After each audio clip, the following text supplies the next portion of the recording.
আমাদের জীবনে অনেক ধরনের ব্যক্তি এসে থাকেন। কেউ কেউ আমাদের সাথে থেকে যান, কেউ আমাদের থেকে দূরে চলে যান। কেউ ভালো মানুষ হন, কেউ খারাপ মানুষ।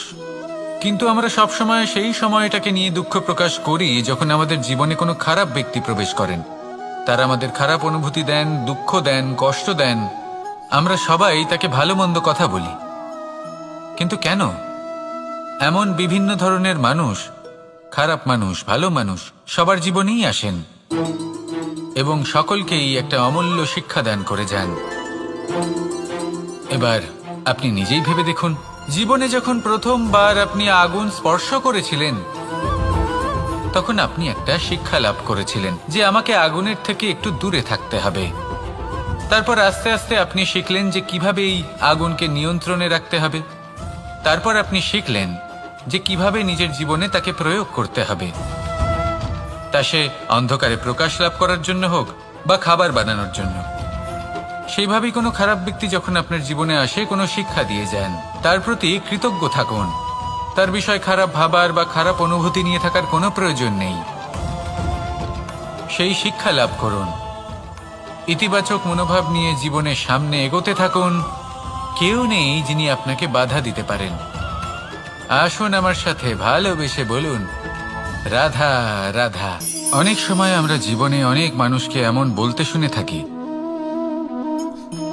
যে আমি অসফল হয়েছি কারণ আমার সময় ভালো যাচ্ছিল না। আমি এই জিনিসটা লাভ করতে চাইছিলাম কিন্তু করতে পারলাম না কারণ আমার সময়টা ভালো যাচ্ছিল না। আমি আমার জীবনে ওই মহান কাজটা করতে চাইছিলাম কিন্তু করতে পারলাম না। কেন? কারণ আমার সময়টা ভালো যাচ্ছিল না। কিন্তু যে মুহূর্তে ভালো সময় আমার জীবনে আসবে আমি সব কিছু প্রাপ্ত করব। এমন প্রায় প্রত্যেকেই বলেন। আসুন একটা কথা বোঝা যাক। একজন মালিকে দেখুন, সে প্রত্যেক দিন গাছের সেবা করে, তাকে জল দেয়, তার যত্ন আত্তি করে। কেন? প্রত্যেক দিন সেই গাছ ফল দেয় না। সঠিক সময় এলে তবেই সেই গাছ ফল দেয়, কিন্তু প্রত্যেক দিন মালি তার সেবা করে, তাকে যত্ন করে। শুধুমাত্র তখন করে না যখন সেই গাছ ফল দিতে সক্ষম। আর যদি মালি গাছের যত্ন প্রতিদিন না করে তাহলে হয়তো সেই গাছ ফল দিতেই পারবে না। এটাই হলো আমাদের জন্য একটা শিক্ষা। যখন সময় আমাদের জন্য অপেক্ষা করে না তখন আপনি সময়ের জন্য কেন অপেক্ষা করছেন? ভালো সময়ের জন্য অপেক্ষা করবেন না। ভালো এবং শুভ কর্ম দ্বারা ভালো সময়কে নিজের কাছে টেনে আনুন। নিরন্তর কর্ম করুন, পরিশ্রম করতে থাকুন। শুভ সময় আপনা থেকেই আপনার কাছে আসবে। আসুন আমার সাথে ভালোবেসে বলুন, রাধা রাধা। জীবনে এমন কিছু কাজ রয়েছে যা আমাদের কখনোই করা উচিত নয়, যেমন আশা করা। যদি আপনি আশা করেন আর আপনার আশা পূর্ণ না হয় আপনি খুবই কষ্ট পাবেন। এবার আপনি যদি প্রতীক্ষা করেন, করতেই থাকেন, আর সেই ব্যক্তি যদি না আসে তাহলেও খুব কষ্ট পাবেন। আর হলো তুলনা। আপনি যদি তুলনা করতে যান তাহলে এটাই ভাববেন যে হয় আমি বা অন্য কোনো ব্যক্তি, এই দুজনের মধ্যে কোনো এক ব্যক্তি নিকৃষ্ট। আর এই ভাবনাটাই হলো অনুচিত। যদি আমরা কথা বলি সেই সব বিষয়ে যা আমাদের করা উচিত, যেমন পরীক্ষা। এই পরীক্ষা সবসময় আমাদের আরো সফল করে তোলে, আরো শ্রেষ্ঠ করে তোলে, আরো উৎকৃষ্ট করে তোলে। আসন্ন মহাসংগ্রামের জন্য আমাদের প্রস্তুত করে তোলে এই পরীক্ষা। তাই এই পরীক্ষার থেকে কখনোই পালাবেন না, এর সম্মুখীন হন। আর হলো কর্ম। কর্ম করা কখনোই বন্ধ করবেন না। তুলনা করার বদলে কর্ম করুন, প্রতীক্ষা করার বদলে কর্ম করুন, আর আশা করার বদলে কর্মই করুন। জীবন সফল হয়ে যাবে। দেখুন, সবার শেষে সত্যি বলতে এই কর্ম আর এই পরীক্ষা, এই দুই আমাদের জীবনকে সুখী করে তুলতে পারে। আসুন আর আমার সাথে ভালোবেসে বলুন, রাধা রাধা। মানুষ তার জীবনে শিক্ষা এবং প্রেম এই দুই লাভ করে তার মাতা, পিতা এবং গুরুর কাছ থেকে। কিন্তু মানুষ সবথেকে বেশি ভালোবাসে নিজের মাতাকে। কারণ মাতা খুব নির্মল চিত্তে ভালোবাসে, শান্ত মনে আমাদের অন্তরে শক্তির সঞ্চার করে থাকেন, আমাদের উৎসাহ দেন, বলশালী করে তোলেন। ব্যাপারটা কিন্তু এমন নয় যে আমরা নিজেদের বাবা বা গুরুকে ভালোবাসি না, তাদেরকেও আমরা অত্যন্ত ভালোবাসি, শুধু ওনাদের কঠোর ব্যবহার দেখলে আমরা একটু ভয় পেয়ে যাই। এবার ওনাদের এই কঠোর ব্যবহার আমাদের ভালো না লাগলেও অত্যন্ত আবশ্যক, কারণ মাতার থেকে আমরা যে শক্তি লাভ করি তা যেন নিয়ন্ত্রণ হারিয়ে বিধ্বংসী না হয়ে ওঠে, আমরা যেন কোনো কুপথে না চলে যাই, আমরা কখনো যেন দোষ না করে ফেলি।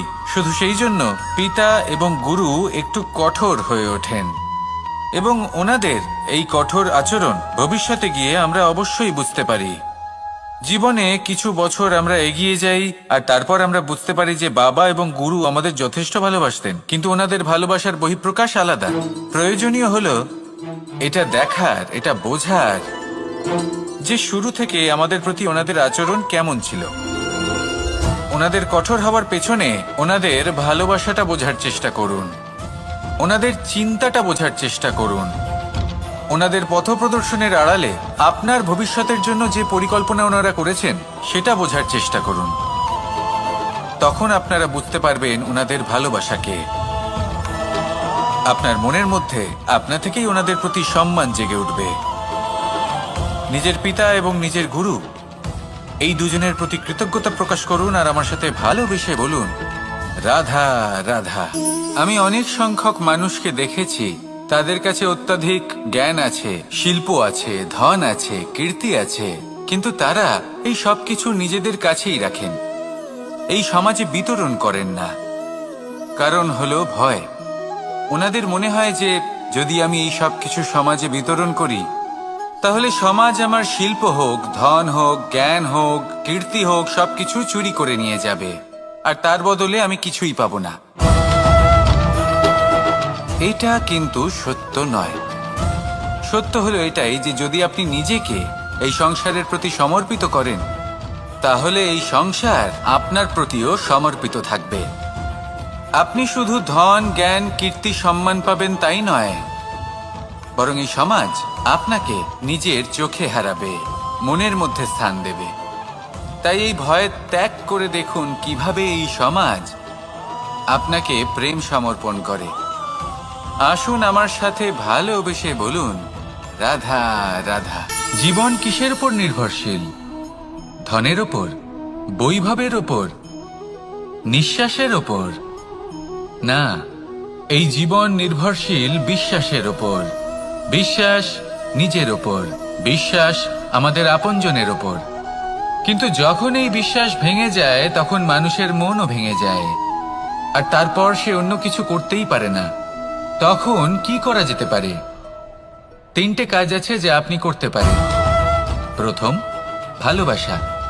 যাকে আপনি ভালোবাসেন, যারা আপনাকে ভালোবাসে, ভুল যারই হোক না কেন, তার কাছে ক্ষমা চাইতে কখনোই সংকোচ বোধ করবেন না। দ্বিতীয় হলো বিশ্বাস।